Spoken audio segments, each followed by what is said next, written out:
Good afternoon. My name is Mitchell Berry, and today we're going to go over how to do a power clean. And the power clean is one of the most complex lifts that you can do. It's done by a lot of Olympic lifters, a lot of power lifters. So for today, to show you how to do it, we're going to use progressive parts as something taught in motor behavior, and it's something I've been taught growing up through football, growing up through any CrossFit training to get ready for football, any type of sport. We're going to use progressive parts. The idea of progressive parts is we're going to split this complex lift into several different parts, key components of the lift, to kind of simplify it for everybody. So that way, once you get these specific parts down, then we're going to use it and we're going to incorporate all of these specific parts as a whole in order to perform the lift. So the first part that we are going to do is what I like to call the drive or the lift.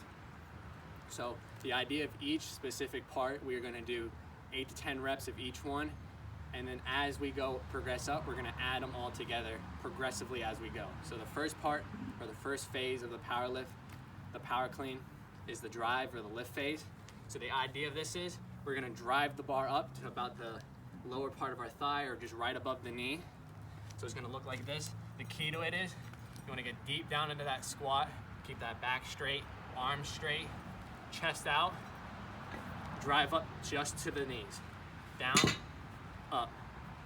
So that's the first part of the lift. And the idea of this is to keep in mind, try to keep with a light weight. I have 25-pound plates on the bar.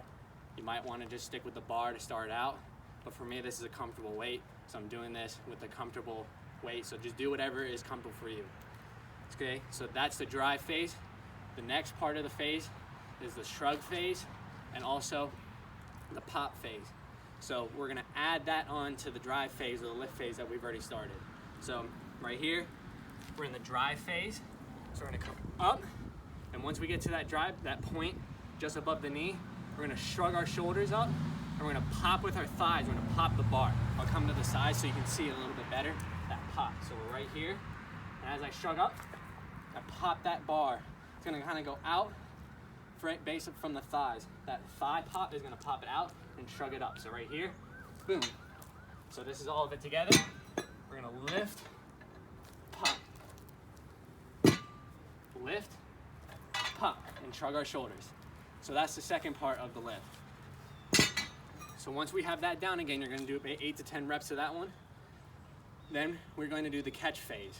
So after we do the lift, the pop and shrug, we're gonna pull it almost like we're doing an upright row. We're gonna pull it up to our chin, we're gonna pull that bar up to our chin, and then we're gonna clean, all right? So when you do the clean, the idea of it is upright rowing, shrugging it up, and we're kind of driving those elbows. I like to say like almost like you're throwing an elbow. So you're driving it up, pulling it up, and then you're catching it by driving those elbows forward like you're throwing an elbow. So right here, we got the lift phase right here, keeping back straight, arms straight. Right here, pop and shrug. So then after that pop and shrug, we're shrugging, we're gonna pull up and catch. So it's right here, drive, catch, right here. So we're gonna do about 8 to 10 reps of that right here. Pop and catch. And then the last part of the lift is the actual squat part. You kind of saw me doing it right there. So after we have that catch, we're sinking under the bar, and then we're driving up, squatting the rest of the way up. So right here, you have your lift, boom. The lift right above the knee. Then we have right here, pop and shrug, lift, pop and shrug. Then we have lift, pop and shrug, and then catch. So right here, right there, and then we're squatting up the finish, right there. And now once we have all those together, and we have all of them together, and we feel comfortable with each specific part of the lift, then we finish and we do it all together. This is what a power clean should look like with all the parts together. Ready? Boom.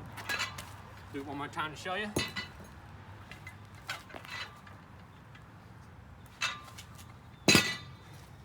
And that's a power clean.